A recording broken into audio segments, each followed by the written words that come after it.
Big changes are about to happen over the next 24 to 48 hours, everybody. Not only what's happening with Bertha, also the severe weather. You can see the severe storms that we have right now, bringing the flooding, bringing the winds, bringing all these severe thunderstorms all along the south and the southeast. Plus, for tomorrow, they did upgrade that significant severe, like I showed you this morning. Chances for strong tornadoes. And as it goes into Tuesday, we're going to have significant severe as well. That's going to be chances for very strong winds. But I do think we will see chances for tornadoes for Tuesday also. But what is happening over here with Bertha is about to surprise everybody. Now, you see the latest information. Right now, it is literally at a standstill. I believe National Hurricane Center officially has it as 1 miles per hour moving north. The latest information I'm showing is that it is at a stall. It is moving north 0 miles per hour, 29 miles per hour sustained winds, 1,010 millibars. Now, when you look at the latest as far as impacts, now remember, this big high pressure is going to steer this towards the south-southwest still. That's showing very true. That could put some shear on the northern side, take away a lot of precipitation, make it where it's not vertically stacked, but still hold on to its strength. So take away a lot of precipitation and winds on the northern side of this system. There's still going to be onshore flooding. Matter of fact, we have tropical storm watches out for the Florida Panhandle. This is going to grow into warnings as it gets a little bit closer. But this is also going to go right across Mississippi, Louisiana, all the way towards Texas with this watch that will turn into warnings as well. Now, you can see the latest impacts. This is a wind field, tropical storm force wind fields of sustained winds of 39 miles per hour all the way towards 73 miles per hour, showing right over here towards Port Sulphur. Just like I showed you a couple of days ago, this is more likely going to turn because of that high pressure. It's going to hit over here along the west bank and then go over here towards Texas, or maybe real sharp towards that southwest. All that is showing true. You can see it here on the latest updates. But we also got a zigzag. And those that never been here before, make sure you subscribe. Been talking about this for quite some time. If this system stays more northern towards the Gulf, it's going to get hit with this high pressure a lot stronger, where it's going to mess up with the winds, it's going to mess up with the precipitation, and it's really going to weaken down this system. Or more likely, you're going to turn west, which is the signal I see. This is where it forms up on the southern half of this cone. This is where it's going to intensify, not only from a tropical storm, but go right across the loop current and a very strong deep ocean heat I've been showing you here, and become either a hurricane or maybe even a major hurricane. That has uptrended through this afternoon. Latest ensembles agreeing with my forecast, everybody, and we have all this going towards Louisiana, right towards the coast, towards Port Sulphur, towards the West Bank, but also going all the way towards Texas. Expected to still be a tropical storm with 40 miles per hour sustained winds going towards that way.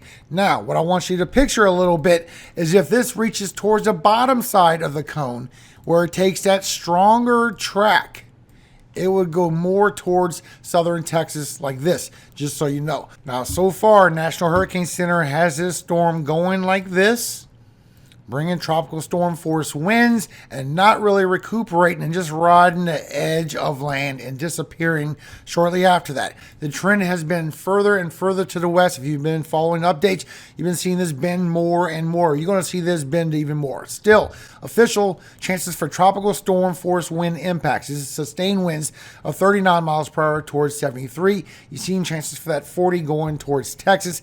And this goes all the way from a 20 to a 30% chance all the way along the Gulf Coast of Alabama, Mississippi, all the way towards Port Sulphur into Louisiana. Still, the strongest impacts is in the Gulf, including the heaviest precipitation still.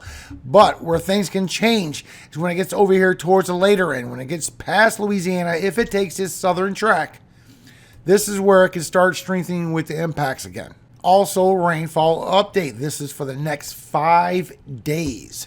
Showing the amount of rainfall. You see everything is still staying into the Gulf on the impacts. But so far, what you see is a dark green is all going 2 to 4 inches. This yellow right along the coast is going 4 to 6 inches. That could go more inland and stronger impacts towards Texas. It is going to move around a little bit. Also over here for Florida. And you can see the latest trend still showing that this is going all the way towards the west. But it's going to be right along that coast right there of Louisiana.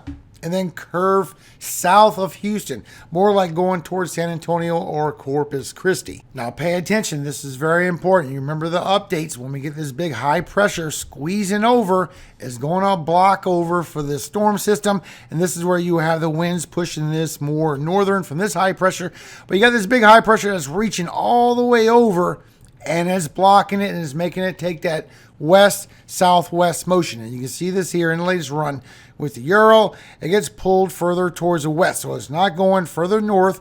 As soon as it gets blocked right there as we go through for tomorrow evening, it's going to start turning towards the west. Then it's going to get hit with the winds that come with this, and it's going to take away the precipitation. It's going to put it in some dry air as well. And according to the latest deterministic, the latest operational with the Euro, showing that weakens down to nothing. Now this is one scenario amongst many, but you can also see from here that this brings a lot of winds on it. As soon as it gets close, starts bringing a lot of strong winds and shear on the northern side of that system. Now when that does that, it's going to not only put in a lot of dry air, it's also going to push the thunderstorms more southern, and it's going to make it where it's not vertically stacked. It all depends on the strength that it has at this time, because remember, it can come back to shear, it can come back to dry air if it's strong enough with its outflow. Now, latest updates, we have seen a little bit of a downtrend in the operational, but uptrend in the ensembles. So look here, the chances for a tropical depression, there's chances for 70 to 80% chance, and you can see the motion that this is going on according to the latest operational with the Euro. And this is where it's going to try and come back, but so much land interaction, there's nothing left to it. And the wind's hitting it very strong as well. Chances for a tropical storm, we still have 50 to that 60% chance, but you see it's not a broader area. It's showing it can intensify right before it goes towards Louisiana, and it curves further towards that west from that high pressure.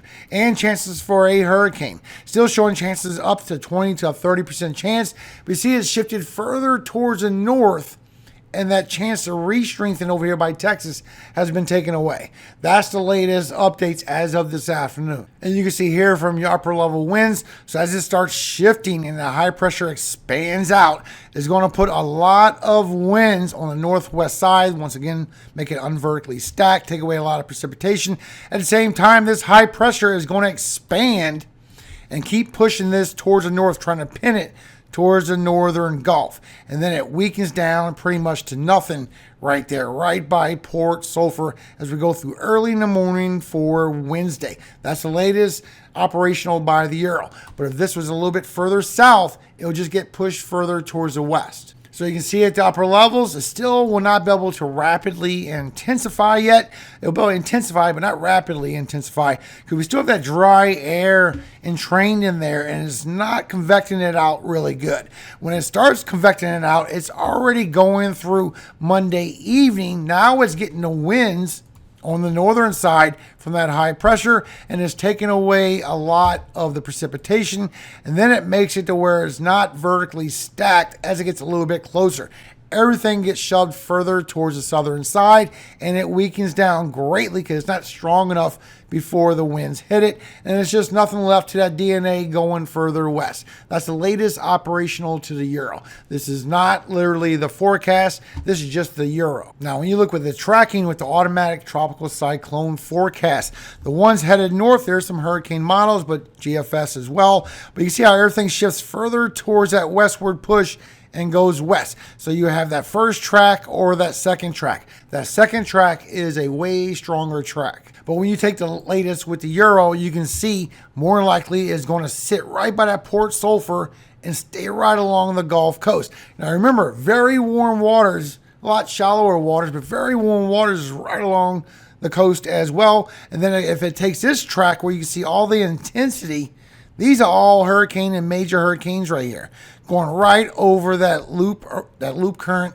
and bringing the very warm waters upwelling from down below. So once again, the update on intensity, showing chances not only for a tropical storm, but it could become a very strong tropical storm. This is by the automatic tropical cyclone forecast. When you go by the European, showing it will be a strong tropical storm, even right on the low grade of a hurricane as it goes by from Wednesday into Thursday. This is as it going further west towards Texas. and showing it could be stronger. It all depends how close towards the north or how far towards that loop current it is going to be, everybody. Don't forget my forecast. I've been screaming this for quite some time. I know everybody's talking about it now, but we always been talking about it here on this channel. Now, one issue I have, and it's a pretty big issue, this is with the Euro. And you should be able to see it right now. As of 7 a.m. this morning, a 997 is in the ensembles, which did not happen, which means more likely will be this ensemble showing the weakness or the tropical depression, which did happen. So don't mind this one that you see first, okay? We're not seeing that intensity right now. But if you follow it, you can see what happens with the later ones, agreeing that sooner or later that will intensify and get vertically stacked and then push towards the west, showing hurricanes. This blue is hurricanes down here. Now it's showing 2 of them chances for hurricane, while 1 of them shows it weakens down by the shear, the dry air getting entrained in there. Just a bunch of issues. Look at this. That high pressure is strengthening. That high pressure ridge that's going further in front of it and making it turn on that west-southwest like I showed you is pulling it sooner, where there's a good chance it won't be any hits over here towards Pulse over. There's a good chance it won't be a double landfall, like I said this morning, that could just strengthen towards a hurricane going west. That is very concerning, because now you're getting towards a lot of dark blues, everybody. The dark blues would be the major hurricane. That is very concerning. And don't play this off, please, because you see how this has built and climbed already through the days. And the Canadian, which I'm still believing, which forecasted Hurricane Milton very accurately.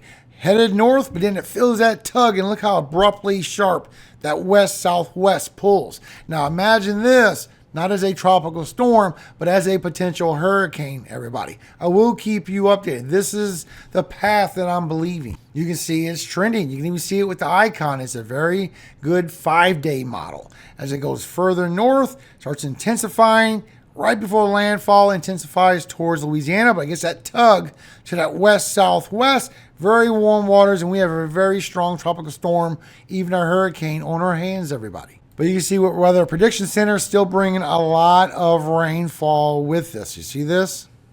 Still bringing a good bit of rainfall. Now, the severe weather has moved around a little bit for tomorrow, everybody. Chances for tornadoes. Now, you see that significant severe is in there. So here's your cities and states at risk for the tornado threat for tomorrow, for Monday.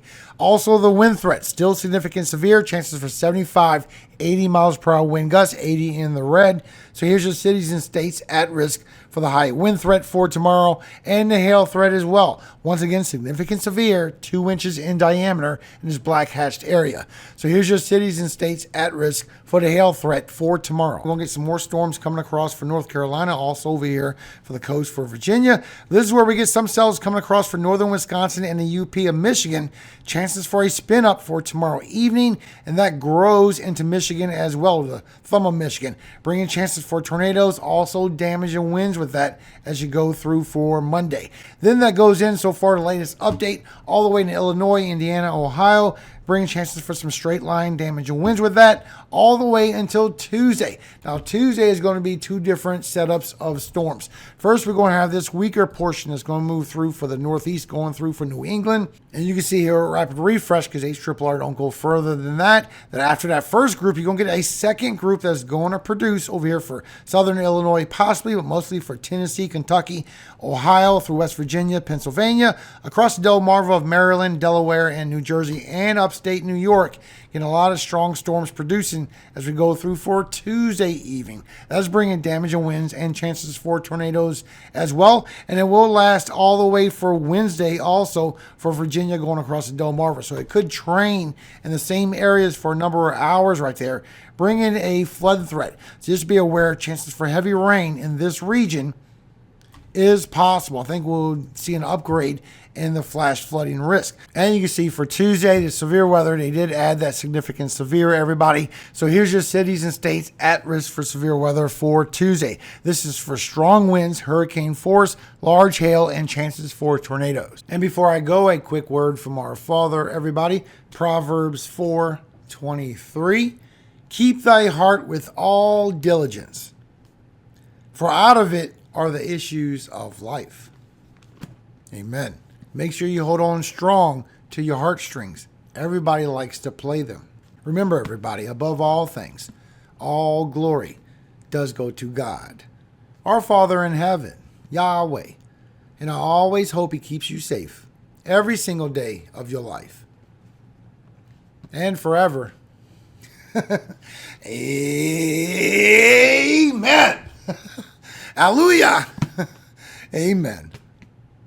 Have a great day, everybody. Thank you for your help this week.